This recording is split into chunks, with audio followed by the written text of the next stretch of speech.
अब आप भी इस तरह से नॉर्मल कीबोर्ड को इस तरह से साउंड ला सकते हो।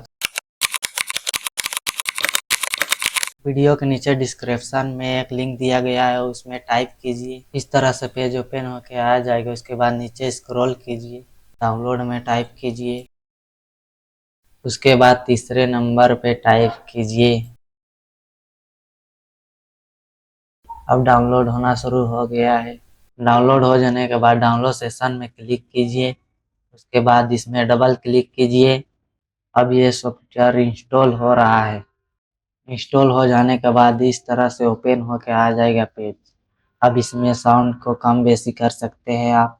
इसमें ऊपर जो दिख रहा है इसमें आवाज़ चेंज कर सकते हैं, किस तरह का आवाज़ रखना है। अब इसको मिनिमाइज कर दीजिए और चेक कीजिए किस तरह से आवाज़ आ रहा है। आप नोट